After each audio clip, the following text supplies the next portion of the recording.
My name is Chris Harris. I am the Dean of the Coleman College of Business here, and we're very, very, very happy that you're here.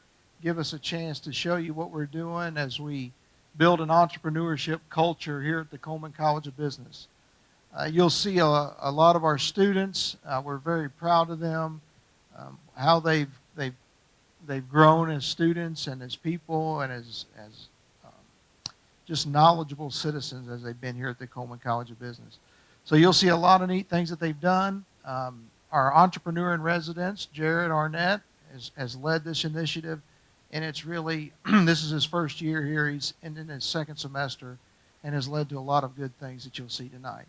So thank you for being here. We very much appreciate it, and I will turn it over to Jared. Thank you. Man, thank you all for being here tonight. Excited to, really, it's an evening to kind of dream about what could be possible. If we dream big, what could be possible? And I want to thank Chris, Dean Harris, for his support, getting to be a part of the team at the Coleman College of Business. His leadership just been an awesome experience over the last year. Never really envisioned myself in this role, but I'm loving it, and thankful to be a part of the team that I get to work with. We got several city officials here. We got the mayor and commissioner with us, and Reggie, the city manager. So thankful to have you all here with us tonight. Definitely want to thank our sponsors. Definitely SOAR. Big fan of them. They paid for dinner. Give them a hand. Maybe not dinner. If you're like me, you try to turn it into dinner. But so thankful for them and staff here to help facilitate and coordinate and put this together. And then BitSource, partnership with BitSource that helped us. They helped facilitate several mock-ups of some of the apps and ideas. And so more than that, they're just a mentor and always there whenever we call. And so give BitSource a big hand. And so I'm going to show you a picture. This is a picture of the place where my papa's garden used to be, all right, in McGoffin County. And as I was thinking about entrepreneurship and what we've been working on over the last year, there's several things that have come to mind over my experiences of the last decade, really. And when it comes to entrepreneurship, Rusty Justice and I got to go to MIT and be a part of this experience of learning how to drive entrepreneurship and build it in a community or region. And I took two things really out of that 2-year experience. One, they talked about the assets you have to have in a community to do innovative entrepreneurship. And we're in Cambridge, right? It's totally different than Pikeville. And I realized this unique place in the mountains had all of the assets that all of the research showed you had to have to do creative, innovative things.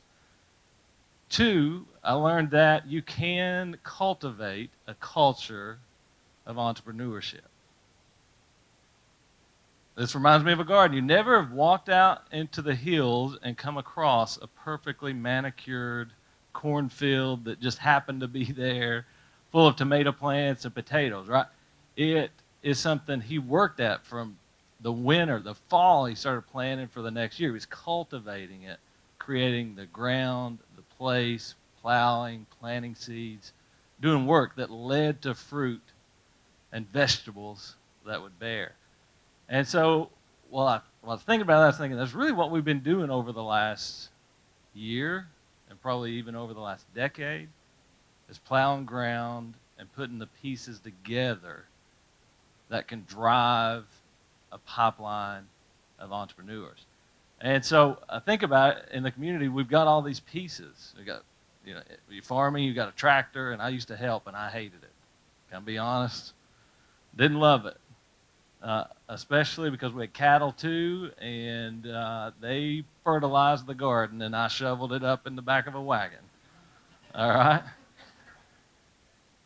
But you used a tractor, you had seeds, you had plows, you had all the pieces. But if they just sat there and they weren't connected and used intentionally, you're never going to get a garden. And when I see our community, we have ideas, we have investment, we have capital, We have people who champion it. We have corporate partners. We have all these pieces. The university, places like Community Trust Bank, Pikeville Medical Center. We have BitSource, a technology company here in Pikeville, to do some creative, innovative things. And so really what we're trying to do is start something is how do we put all these, how do we get on the tractor, make sure it's in the right ground, make sure we're planting the right things, and building this pipeline, cultivating a system that will lead to companies being started. And so we've got a bit of a pipeline that has been set in place in big ways by SOAR. I mean, they're such a great partner. They've got the pizza and the pitch events that are entry point if you have an idea. They've got the Startup Appalachia Pitch Competition. We've started this event, the Demo Day. We've got tech resources with our ITM program at the College of Business.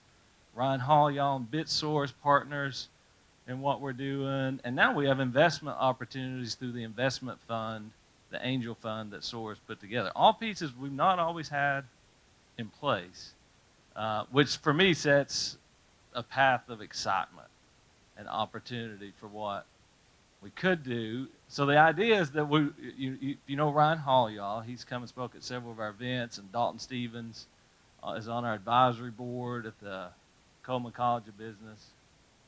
The idea is that we don't have to accidentally and just by luck have another Ryan Hall, y'all. How do we cultivate a system that does this? This is his post. I saw it earlier today. Yesterday, his live stream was the #1 trending video on all of YouTube. From Pikeville, #1. When you went to trending videos on YouTube, it was from behind Walmart. All right? Okay? Growing to close to 30 employees. Like, this is not something that, how'd that happen? That'll never happen again. There's a way we can learn from it, engage with them, and do it again. And so we want to have a heart, and we want to do it again. Why are we doing this? Really, it comes down to generate a consistent pipeline of high-quality, innovative entrepreneurs.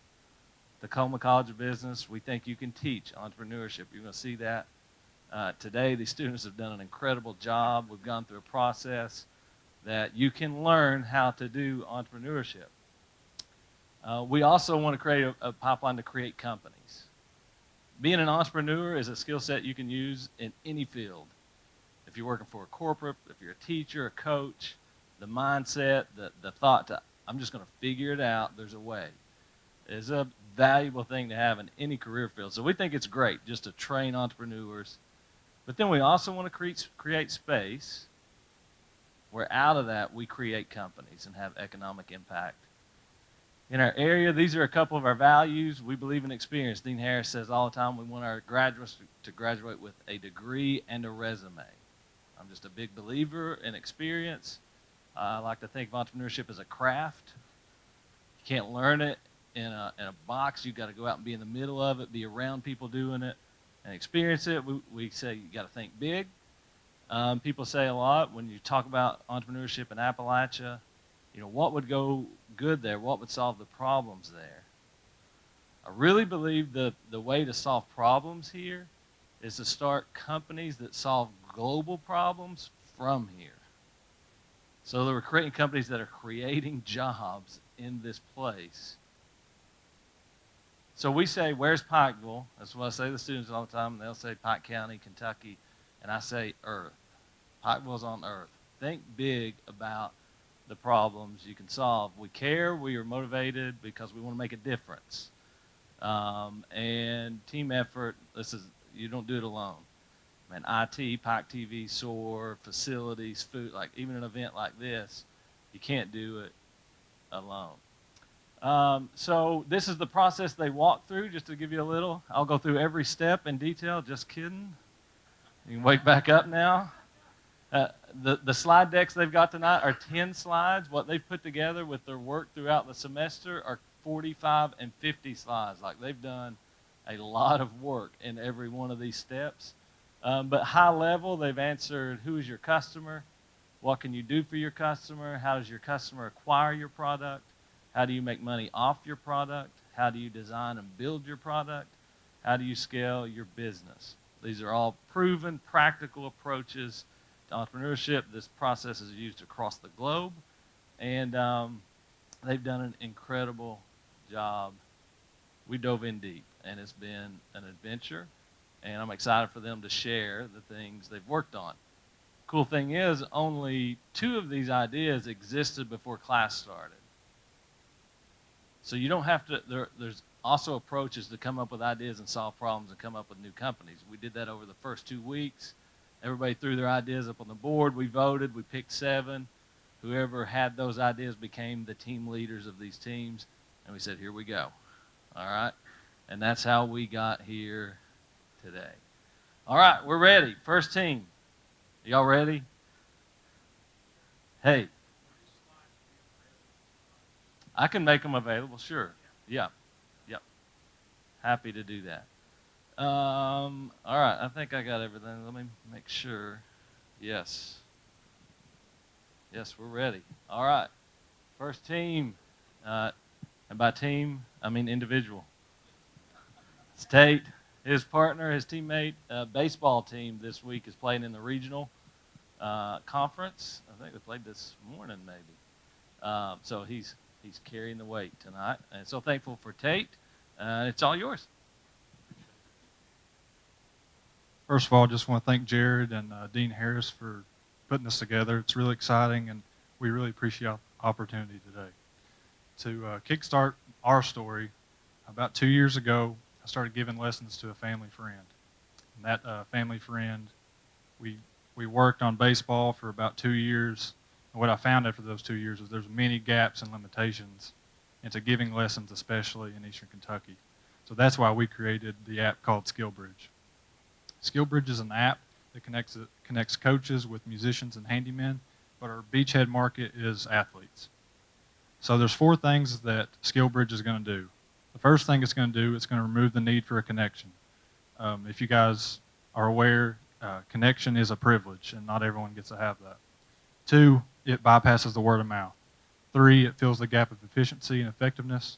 And 4, raises the ceiling of opportunity. So to talk a little about before and after SkillBridge. Before SkillBridge, you would see athletes are unaware of the resources that surround them, and they struggle to find effective ways to get better at the sport that they love. But after SkillBridge, we hope that athletes can find the connections, and they can create connections that actually result in success. To give you a better example of this, I'm going to use someone that's real and personal to me. This is Isaac. He's 18 years old, and he's motivated by baseball. He wants to play at the collegiate level, but he's hit a bit of a stumbling block and doesn't know what to do. And he doesn't have the privilege of having connections because he's probably not from around here. So what he does is he goes to SkillBridge. He looks for options to grow as an athlete by using the service, and uses the service to find connections that he creates on his own.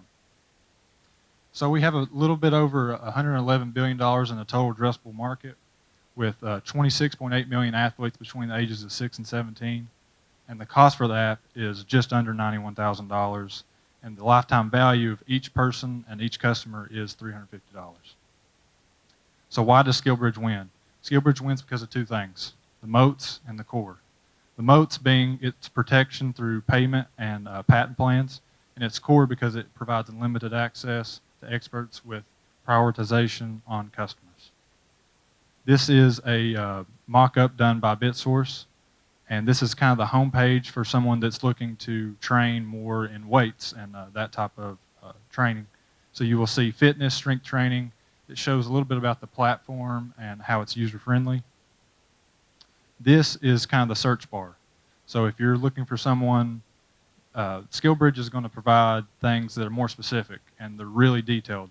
So as you can see, tennis backhand mastery. Someone that needs help with their backhand, that's where they would go to.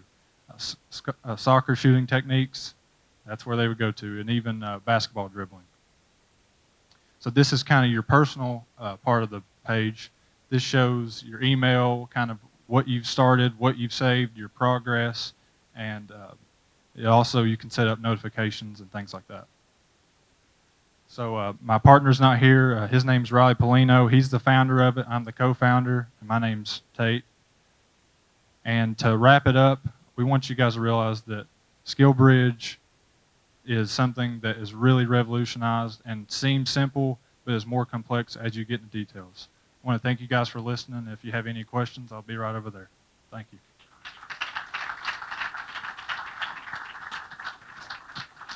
Great job, Tate. That's SkillBridge, and like I said, they've done a lot of work, so they have their full PowerPoint slide decks. If you get excited and you want to know more data and where they got these ideas from and answers and numbers, you can see him afterwards.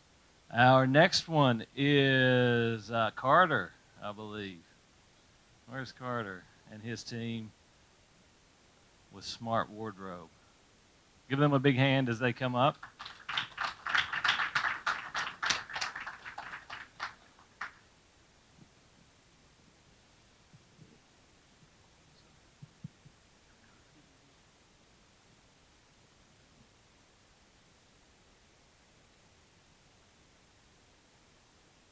Hello, everyone. From frustration to innovation.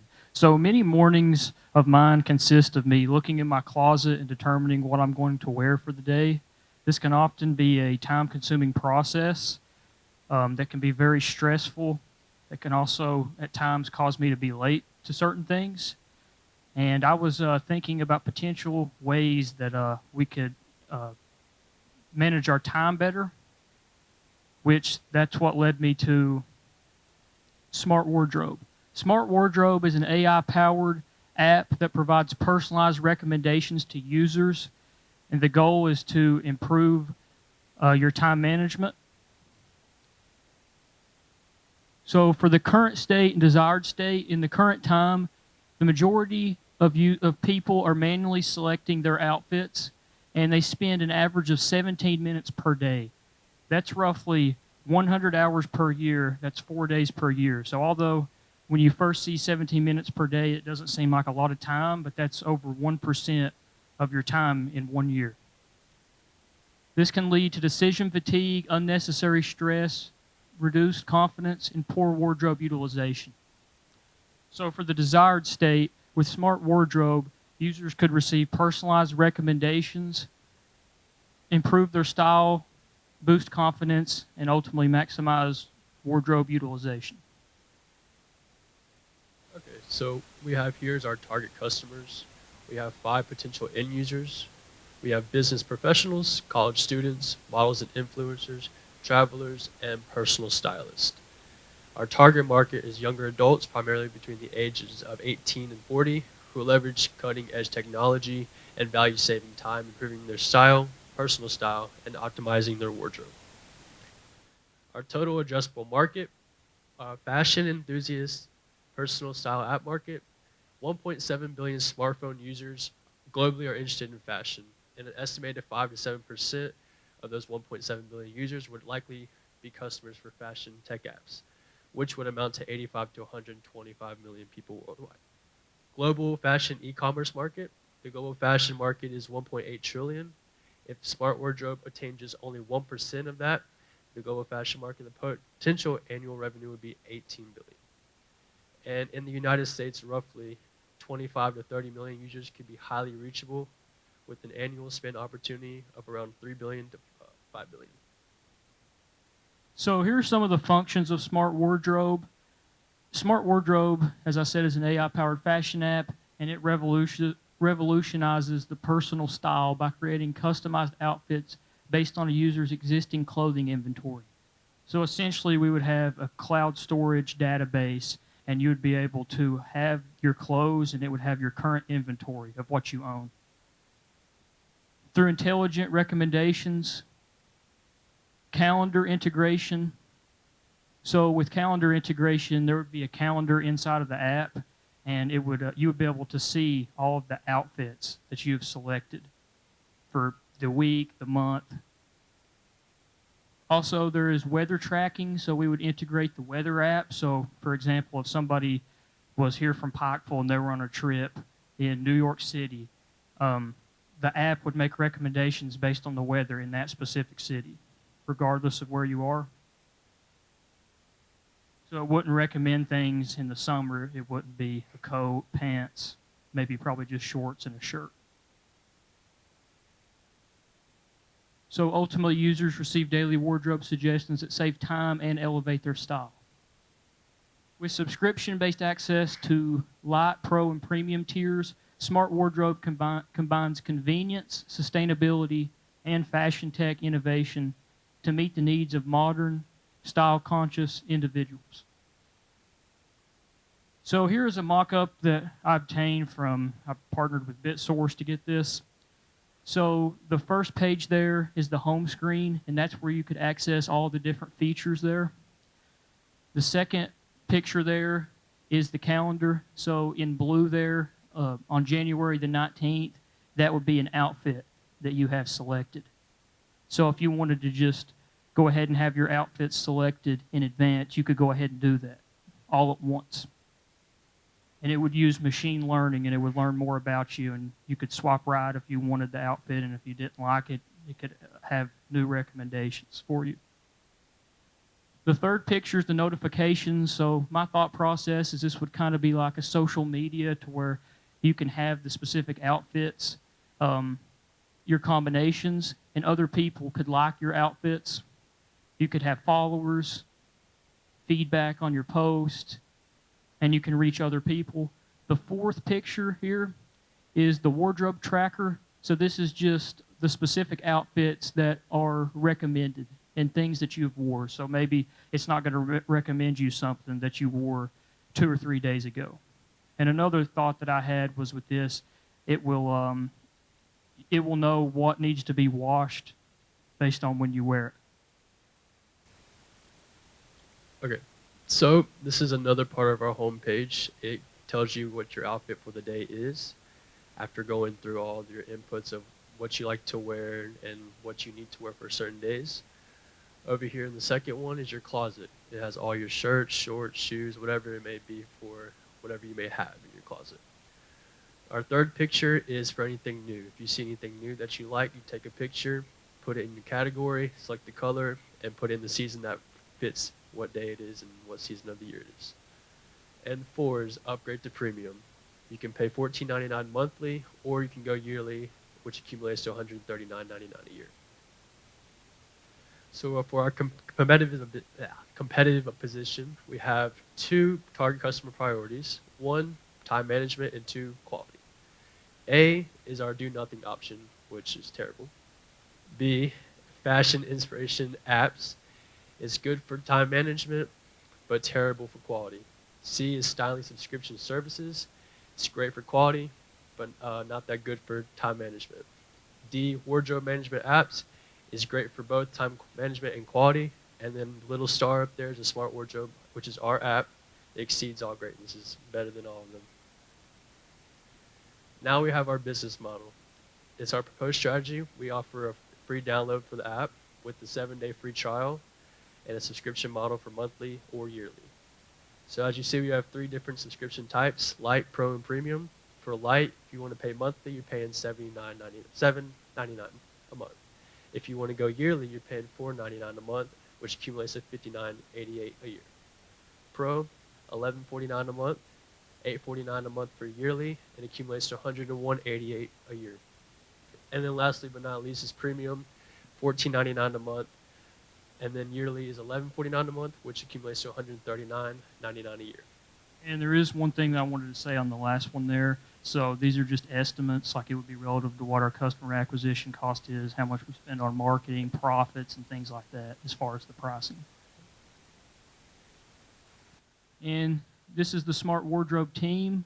So I'm Carter Ratliff. My role is the founder, CEO, and director of operations at Smart Wardrobe. My education is a Bachelor of Business Administration degree in accounting, business management, and healthcare management with a certificate in strategic organizational leadership. My professional background is I was an accounting intern at Pikeville Medical Center and an area manager intern at Amazon. And my name is Anthony Aguilar. My role through all this is Director of Marketing. My education is Bachelor of Business Administration. I have a professional background. I'm an intern at the Appalachia Wireless Arena downtown. And then below we have Francis Soboro, who is currently doing baseball right now, and he's our Director of Sales.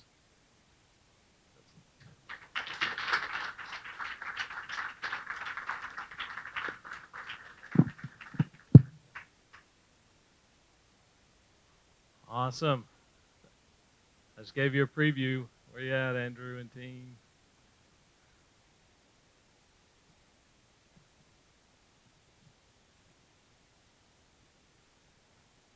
Fun Guy Forge coming up. Give them a big hand.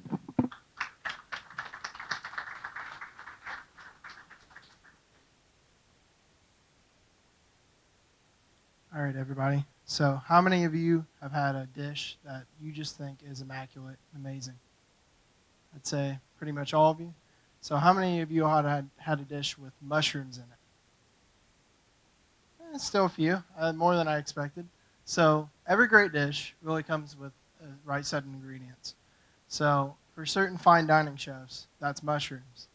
And where do they find these fresh, high-quality gourmet mushrooms? They discovered forage fungi. So who exactly are we? We are really just a mushroom farm, and there's really not many in our local area.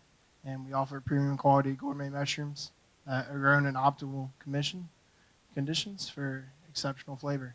And the kicker of this is what we do is we're planning to grow these mushrooms in and really not so eco-friendly area, but it's also a big part of our area, which is coal mines. So we have that with the collaboration of other chefs, and we basically grow whatever type of mushrooms that they want in these coal mines, and we tailor it specifically for them. So some of the pains that our customers would have is an unreliable supply chain.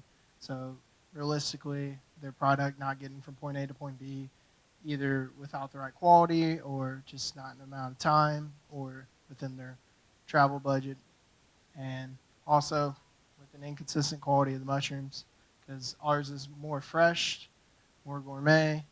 You know, since we're more local, they would buy from us because we're more of a regional, but we plan to expand nationally. And we have the lack of sustainable options, which basically just means there's a growing demand for these local mushrooms within restaurants and also food service providers.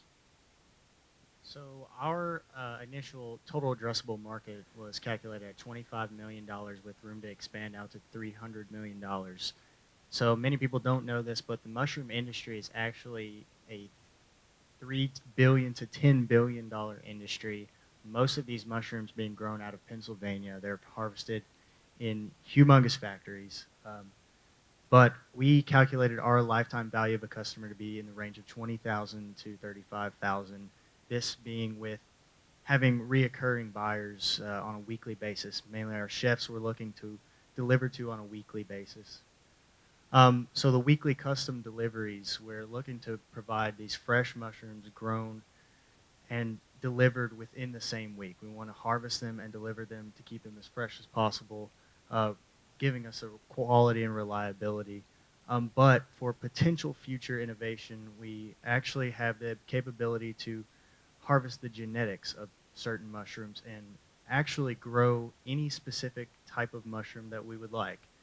We are in partnership with the only micrologist in the tri-state area named Byron Mead, actually works on campus.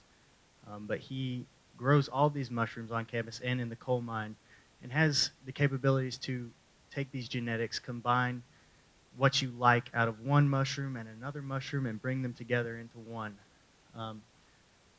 So our competitive advantage is obviously that the coal mines, not very many regions have coal mines that you could grow out of. We have the humidity and darkness that is optimal for these mushrooms to grow out of.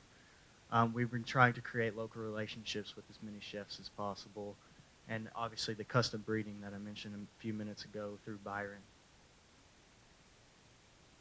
So our go-to-market strategy, we want to personally outreach to as many chefs as possible, get our names out there, give them sampling, as much samples as we possible, so that they can start to build a trust in our product, and we can build a relationship with them in turn, hopefully creating some contracts with them to provide mushrooms on a weekly basis. So like we were saying, we would really sell these mushrooms by the pound through contract. So we would have premium pricing, bulk pricing. They'd be anywhere from $10 to $20 a pound, just depending on type of mushroom. There's many different types of mushrooms. We calculated our customer value to be around $21 500 with just being 10 pounds, so on the lower end of the range. So that's where we get 20 to 35K for the lifetime value of the customer. Our acquisition costs, initially we found this number to be around 5 to 10K to acquire a customer, but as we go on and as we optimize to get more restaurants with less of a salesperson, we would just reduce it to around 3,000. And our sales expenses, we'd have around 100,000, 250,000 over the first couple years with our plans to expand into genetics and food service providers and all the restaurants that we want to hit. So I'm Andrew Allen. I do the operations and sales. Wesley's right there. He also does sales and he also does public relations. And Tyler Ford, he couldn't make it because he's at a conference for golf, but he does development and sales research with Byron. So our vision is to deliver high quality gourmet mushrooms right here from Appalachia, especially in Pikeville, through all the coal mines. And we have various expansion opportunities, with genetics and also retail. And that untapped market, for being one of the few mushroom growers in the tri-state and in the whole United States, would give us a competitive advantage over much of the other mushroom growers. So if you have any questions, we're right straight in the back. We're Forage Fungi, and I hope you join us for cultivating a greener, brighter future. Thank you. Thank you.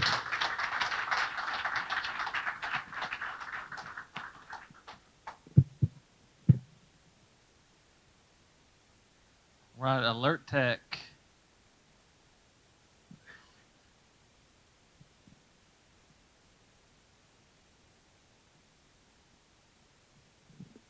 Big hand for Alert Tech. Welcome them up. Good evening, everybody. Doing good, doing good. Like to hear that. Thank you. I'm Amante. Samuel Cristancho. And I'm Noel Kentz. And we're Alert Tech. Now, allow me to get into a little bit of backstory how this company came up. So, when I was young, my father used to drive trucks. As we all know, the trucking industry is the backbone of the U.S. Let's be honest here. Everywhere you go on the highway, you see a truck. Now, the problem is, my father, he had narcolepsy that went undiagnosed. And we know that driving with narcolepsy isn't always the best thing. So he was a provider for my family. My mother was a stay-at-home mother for me, props to my dad. But one day we had a call saying my dad was involved in an accident, which left him medically unable to drive anymore. So that had a big impact on my family. And so from that point on, it was something I really wanted to do about that. So since I've been here, I had the opportunity to come up with an idea of what I could do to help other families out that might be impacted or even prevent that. So what we came up with was Alert Tech. Now what Alert Tech is, installable technology that goes onto your Apple Watches, smart rings, anything that can read your vitals. So basically what it does, you have your heartbeat. Everybody's living, right? We all have a heartbeat, right? So how it works, it's called HRV. What that is heart rate variability. Basically, you have two systems within that, a sympathetic system and a parasympathetic system. Your sympathetic is your go, go, go. That's your alertness. That's when you up and doing everything. Your parasympathetic system is your chill and relax. That's how we can tell when you're starting to fall asleep. Whenever your heartbeat starts to get too still, you're chilling too much. When you're driving, you need the most attention as possible. So we want to stay safe, we want to drive smart, and we want to prevent fatigue-related accidents. Our innovation solution helps drivers stay alert by monitoring their behavior and alerting them when signs of fatigue or drowsiness are detected. With real-time notifications, we empower drivers to take timely breaks, reducing the risk of accidents caused by tiredness and ensuring safer roads for everyone. By integrating seamless with your vehicle, our system provides peace of mind for both individual drivers and fleet managers. Protect your life, your passengers, and others on the road, because every drive matters. Okay, so by using our technology, we can prevent the effects of drowsiness and we can prevent accidents in general. And safety being our main priority, and with our system that is a non-invasive friendly app, we can offer this protection and a tool so drivers are not involved in accidents. what you can see up here is just a base of what the app would look like in real life.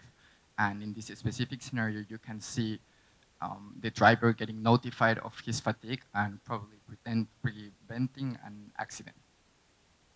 And we have a subscription model that's a base subscription model that would be $10 per month per truck, but we would love to work with discounts, and the discounts would be like, we would remain with the same price if the fleet is from 1 to 10 trucks, so it would still charge 10 months per truck per month, but if the fleet is medium sized, so from 11 to 50 trucks, we would offer discount to charge $8 a month per truck. And if we have a big fleet and it's more than 50 trucks, we would only charge $6 a month per truck. Yeah, so taking a look here at our total addressable market and some trends in the industry, we can see that there's 3.5 million truck drivers in the U.S., and we took our most common persona and narrowed that down to our beachhead market. That's going to be around 30,000 truck drivers here in the state, and some trends in the industry with increasing demand. With the rise in e-commerce, there's a lot more demand for more drivers to start in the trucking industry. And then with regulations, stricter hours of service regulations create more need for solutions that help drivers comply with rest requirements while staying productive and safe. Tech adoption, a lot of the new drivers are going to be younger and more tech savvy, and they're going to be more willing to use more app-based solutions. And then finally, fatigue awareness. Growing awareness about the dangers of driver fatigue, such as accidents, lawsuits, and even insurance claims, is driving employers to seek more proactive solutions to get ahead of the game. And here's our cost of customer acquisition and our lifetime value of our customers. In any successful company, you're going to see that their lifetime value is going to be about 3 times the amount of the cost it takes to acquire their customers. So with our monthly subscription, it comes out to about $1,400 per year, and accounting for credit card fees, cloud fees, installation costs. We also account for roughly 80% retention rate year over year. So after 5 years, we estimate our lifetime value of a customer to be a little over $4,100, and 1/3 of that would be about $1,300 to acquire each customer. So for our combined slide, we combined our persona and priorities and value proposition. Something wrong with this remote, I ain't gonna lie. Excuse me though. So we want to focus on things like the safetyness of the driver, efficiency, and the safety standards within the actual company of the drivers. And shout out to Rob Music, because I was able to get in contact with Jeremy Potter, and he works for Rider Industry, and they actually would like us to be a part of their company if we was to get this up running. But anyways, like I said, we already mentioned the efficiency, the safety standards, and this is how we compare to other like-minded companies in our fields. So the 88S system is a system that's already a part of your vehicle. I'm sure some of you have newer cars. Sometimes you've been a little drowsy on the road. It tells you probably you need to take a nap or get a cup of coffee or something. But this is us compared to them, and then it's also us compared against Guardian, that's already the leading industry when it comes to driver safety. But what they do that we don't do, they are a lot more invasive. They install a camera into your cockpit of your vehicle. Now, some of you like me, that's a little too personal. When I'm driving, who knows what I'm doing? I might be picking my nose or whatever. But anyways, but what AlertTech does, we're very non-invasive. We go onto your smartwatch. We're just installable technology for you. We don't do all that. We just go on your watch and we read your heartbeat. It's a lot easier for everyone. And also, this is just some goals that we're looking forward to. Goals for at least 25,000 active users in 18 months, 90% plus drowsiness detection. Not everyone's perfect, let's be honest. So we're looking for 90% detection. Alert response rate, 60 to 70%. We're looking for 60 to 70% of people to actually do something about their drowsiness. We're also looking for 25% reduction in drowsy driving incidents. If we can put a dent in the number that's already, well, let me actually mention this. There's 388,000 truck driving related incidents every single year. If we can put any type of dent to that, that's what we want. We're all about safety. We care about the drivers. Partnerships, we're looking for 3 to 5 wearable technology partnerships, and we're also looking for 50% of 6-month retention. So with all that being said, we care about safety, we care about families, we care about everyone. So we can just be more safe on the road. That's all our goal is. Thank you.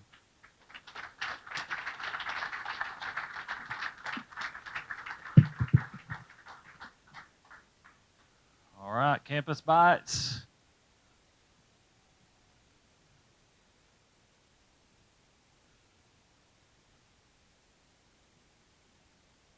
Kian, Mason, and Genesis.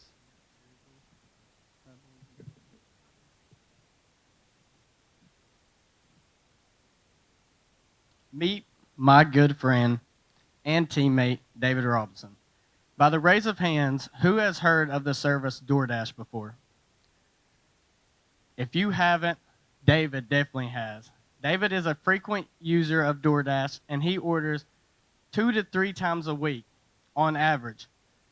I kid you not, David is the type of person to when we're on road trips, he will get out his app after eating 2 to 3 times already that day and order another treat.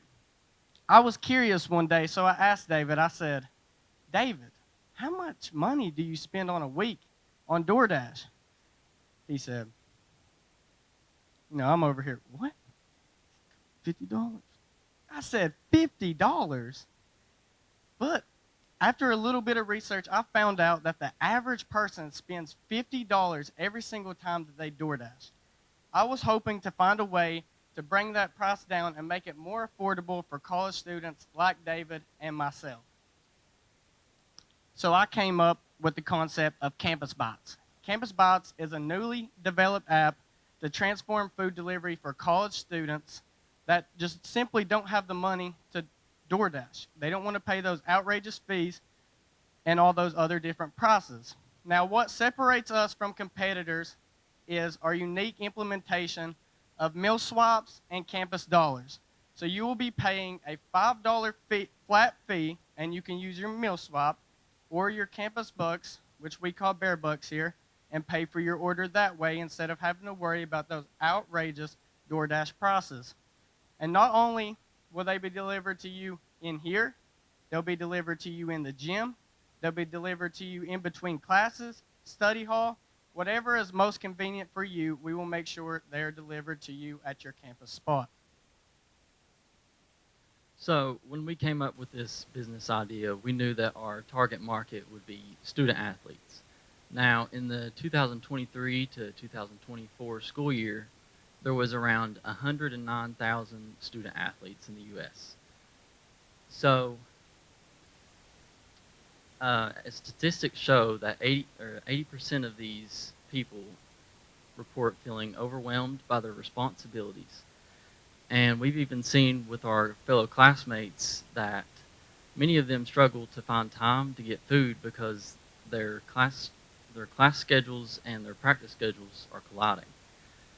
And so it's people like our persona David and along with the 350 students that play sports here at UPike struggle with this on a daily basis. Now, you might be wondering what the opportunity is with something like this. And on the screen here, you can see our total addressable market will be the 109,000 student athletes that I mentioned earlier. And if just one student ordered from our services once a week for a year, with our $5 fee, they would generate $260. Now, if all of those students did the same thing, that would generate $28.5 million. And this is just a mock-up of what our app would look like. This far left here, this is where you sign in and create your account. The left of middle is the home page. You would be able to select which dining service on campus you could use. And the right of middle is your cart where you check out, and far right is where you can track your order. So I would like to briefly introduce Aramark. Aramark is the food service provider here at UPike, which plays a crucial role in our campus experience. So as someone who not only studies and plays sports, but also works for Aramark in the HPE dining areas, I have seen both sides, not what students need and also what the operations can support. So we one of the most exciting aspects that Campus Byte has is that we want to implement the meal swipes in the Aramark program and in our delivery system. And why Campus Bytes wins? Campus Bytes wins because we understand what actually a student needs. So as you can see, there's delivery apps such as DoorDash or Uber Eats that we realize that they're convenient, but at the end of the day, they're not affordable.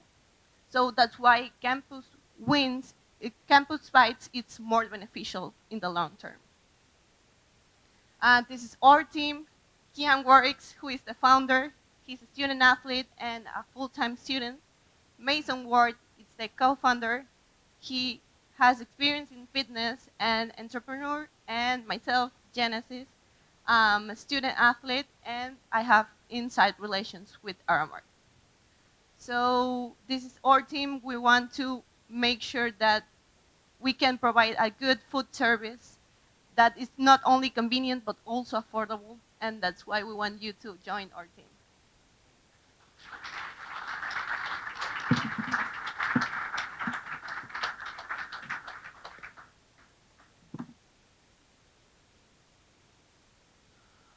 Team Ollie.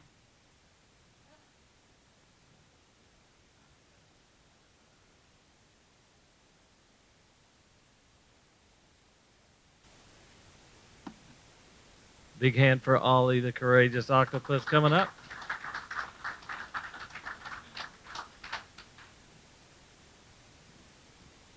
Hi everyone. So imagine, okay, I want to take you all back to when you're 7 years old.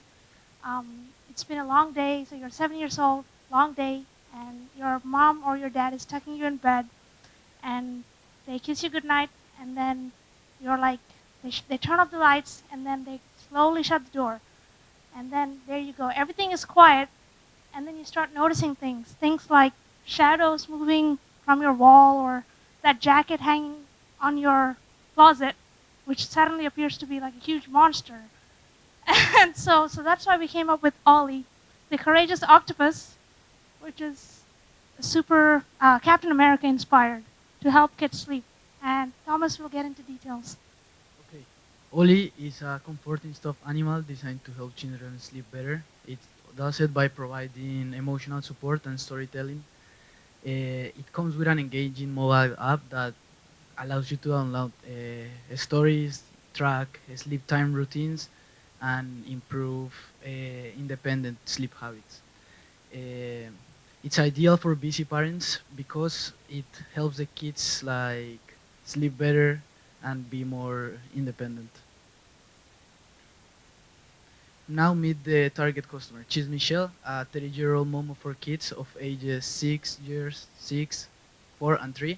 The total household income is 80,000 as she's a teacher and her husband is her husband works at a non-profit. Her son Ben, the 4-year-old, has problems sleeping since he was diagnosed with anxiety. So this is an issue because all of them need to wake up early, so they go to sleep early. And because they haven't been able to, Ben's sleeping issues are disrupting his learning process at school since he's been falling asleep in classes. And this is something they need to fix. So when talking with the parents, they made a point of how important it would be if Oli could manage to fix this issue. Now So the total addressable market, our target customers are mainly parents of children aged 2 to 7 in Pikeville who have difficulty sleeping or sleeping issues. Currently, there's like 23.8 million children in the U.S. in this age group, so which indicates that there's demand for this. To get into specific, there's like exactly 3,193 parents in Pikeville with 2,460 kids. And of those kids, there's like 600 of those with sleeping problems.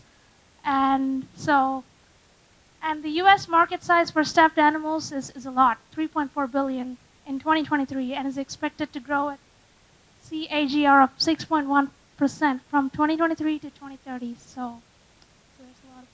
So which is why Ollie is going to help a lot, hopefully.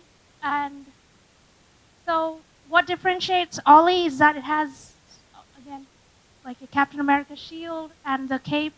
And it also has a voice box which parents can record and like a personalized message or anything to like keep their kids safe or brave at night. And Thomas will talk about the competitive positioning. Okay. After talking with several people in our beachhead market, we found out how important it is for them that Ollie is safe and durable. So when doing the research, we found out Ollie is not only the best at durability, but also at safety, as it's made from high quality non-toxic materials, and it's also built to last in comparison to the competitors. So here is the customer buying process and the go-to-market roadmap for Ollie. First, the parents will have awareness of Ollie, seeing it outside, online. They will be intrigued and then hopefully purchase it. And then they will be asked how their experience was and to boost it, to send it to the next people to see it. The go-to-market will be a 12-month process starting with the development, which is what we are currently doing, and then pre-launch where we have samples, get feedback, see where we can improve, and then we will launch it with just the basic Ollie and the accessories. And then in 8 to 12 months, we will expand, probably adding a book, an app, things like that. This is the team. Okay, I'm Thomas Cristancho. I'm here a student at University of Pikeville. My major is business management, and I'm doing a minor in entrepreneurship. I'm a founder of Ollie the Courageous Octopus. My name is Lilia Jerry. I'm also a student at University of Pikeville. I'm a senior here, and my major is business management with a minor in entrepreneurship, and I'm also a co-founder of Ollie the Courageous Octopus. And I'm Mackenzie Tackett. I also go to UPike here. I'm a senior, and I am majoring in business and communication, and I'm also co-founder of Ollie. So basically, Ollie is meant to help children 2 to 7. It's supposed to help bedtime run smoothly and peacefully, and it's supposed to help parents get peace of mind knowing their children are safe and happy at night. So if you're interested in Ollie and this venture, please come see us right over there.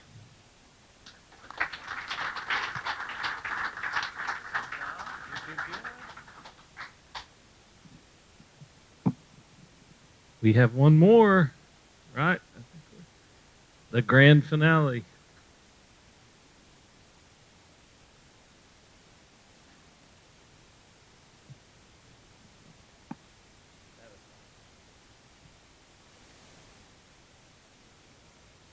Hello, everyone. So I am an IT person in a local pediatric clinic, and when I first was approached by the doctor who runs the clinic, he told me about a problem that occurs in many different clinics, including his, and it is the chaos that ensues when the patients come in like crazy and the wait times just stack up. So one question I like to ask when I present this is, who has ever been to the doctor's office and waited? Just about everybody in this room. One of the biggest reasons for that is because of the lack of communication within facilities. So what we came up with was we wanted to solve the chaos and produce clarity. So we came up with what's called the status light system. And the main point of it is to solve some of the pain points that exist within the clinical workspace. So this is a hyper-focused industry. It obviously is about patient care, and there are several metrics, but the really big one is like patient room turnover or patient bed turnover. So this is both in hospitals and clinic spaces, and it essentially is how clinics make money. So the more patients they can see, the more money they generate. Obviously that's not what it's all about, but it is how they pay the bills, how they pay the staff, which ultimately is why clinics exist. So we have a target market of about 82,000 clinics, similar to our pilot clinic. representing a total addressable market of 1.6 billion, and even a small slice of that represents a massive opportunity. We found in our pilot that Status Light improves patient flow rate by around 20%, and we also found that our estimated lifetime value of each clinic would be around 17.6 thousand. So one of the reasons Status Light wins is because of the innovation that comes from it. So right here on the right, this is what clinics used to use. It's not very advanced. It's very, very ugly, to be honest with you. And what it relies on is everybody doing their job and everybody being able to see what is happening. So if you have a clinic that is larger than, say, 6 rooms, more than likely your staff can't see everything at once. So they would have to walk to the room to then remember what they are doing. So one of the things the Status Light eliminates is that walk, and it just makes it very visible for the entire clinic. So this is the dashboard. So this is what was created to address that first problem of visibility.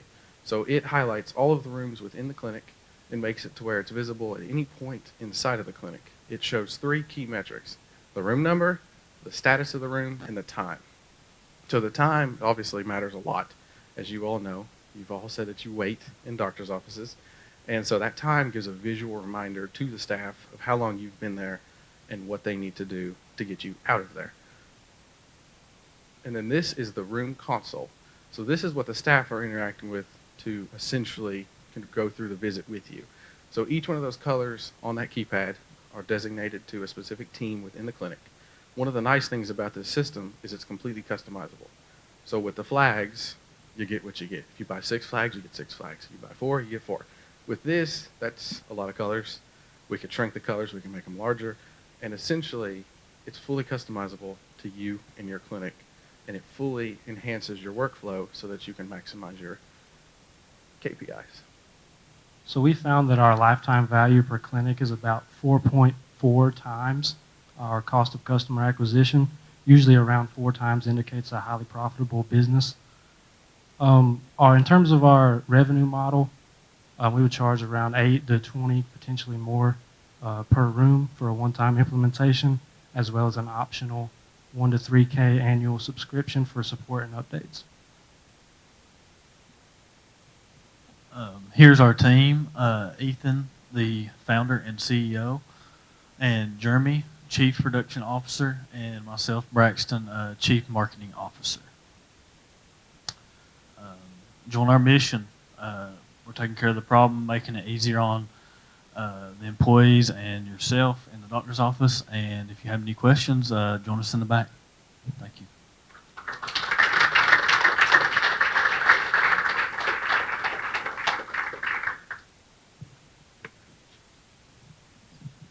Great job, great job. All right, that's our last one. We took a group from our Start Something Entrepreneurship Club to Lexington to a place called Awesome Inc. that just drives entrepreneurship and innovation in that area. And they had a slide there, or a quote on the wall by Lee Todd. Some of you probably remember Lee Todd. And it said, "We've got to take a risk on young people with ideas." And I thought, man, that's a powerful thought right there. Because the reason we named this thing Start Something is because we don't want it to stop with just the idea. We want to create the pathway that one of these could be 5 years, 10 years from now, headquartered in Pikeville with employees operating like this is. At one point, somebody in New England said, "Let's go to Pikeville and start something," and they built an academy building in a small school, and now it is what it is. So it's that mindset that we just want to keep investing in, and I look across this room, and everybody in here is just saying, yes, that's where we're at, and so I'm thankful for you. Dean Harris is going to come close us out. Thank you very much. Can we get another round for our students here? As the dean, I think this is the way it's supposed to work. None of these guys did anything in a bubble. BitSource helped. We had the medical office that helped. This is the way it's supposed to work. We need you, and we want you to know where we are, and we say yes. You guys are all welcome in the College of Business. You come in, you sit down, have coffee. Let's do something together. This is a big deal. We, as the Coleman College of Business, need to be an asset for the community. And if we, the one of us that have been around a while, if we had the answers, we'd already implement them. We don't have them. These guys are the ones that are going to figure those out. So I am going to publicly say how proud I am of tonight. This is our first year. This is our first try at this, and I'm very impressed on what we've been able to do. So the future of entrepreneurship at the Coleman College of Business is bright, and I can't thank the community enough for being here. Please go out and talk to our students. They've worked on this, and they will talk to you. So if you will, just take some time, talk to them, and I'm so proud of them. We push them hard. We are not an easy place to go to school, but they're better because of it, and I'm very, very proud of them. So thank you for being here. Please talk to them, and we'll do it again next year.